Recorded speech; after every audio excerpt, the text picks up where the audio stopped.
A special thank you to each of our subscribers who make this channel possible. Here's today's story. A massive search is now in its second day for a man who authorities say posed as a police officer and fatally shot a Democratic state lawmaker in her suburban Minneapolis home. Governor Tim Walz has called this act a politically motivated assassination.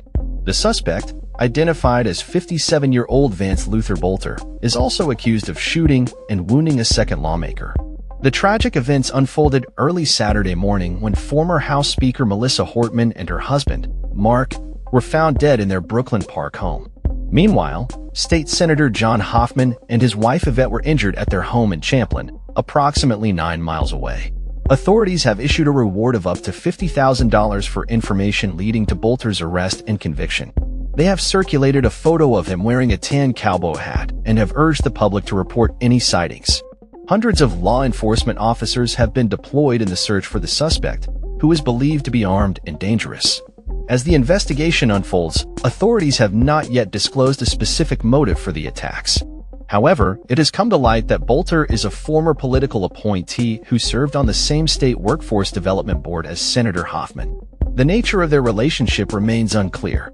The attacks have raised alarm among other state elected officials, prompting warnings and the cancellation of planned No Kings demonstrations against President Donald Trump, although some protests went ahead regardless. Authorities discovered No Kings flyers in Bolter's car, alongside writings that mentioned the names of the victims and other lawmakers, indicating he may have had additional targets. A Minnesota official, speaking on condition of anonymity, revealed that Bolter's writings also contained information targeting prominent lawmakers who have advocated for abortion rights. Law enforcement recovered several AK-style firearms from Bolter's vehicle, and he is believed to still be armed with a pistol. The violent incidents come at a time when political leaders across the nation have faced threats and violence amid growing political divisions. Governor Walz emphasized the need to stand against all forms of political violence, stating, "Such horrific violence will not be tolerated in the United States of America." President Trump also condemned the violence, expressing his condolences to the people of Minnesota. The police responded to reports of gunfire at the Hoffmans' home shortly after 2 a.m., where they found the couple with multiple gunshot wounds. After realizing the identities of the victims, police proactively checked on Hortman's home.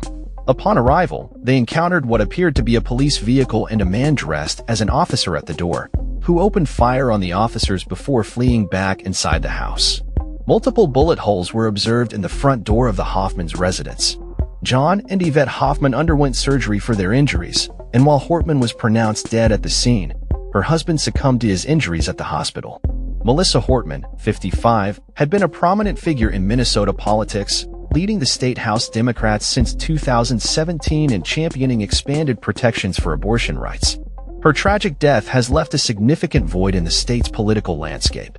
The autopsy reports confirmed that both Hortman and her husband died from multiple gunshot wounds. Senator Hoffman, who was first elected in 2012, serves as chair of the Senate Human Services Committee, overseeing a substantial portion of the state budget. Bolter, the suspect, had previously been appointed to the Workforce Development Board in 2016 and reappointed in 2019, with his term ending in 2023.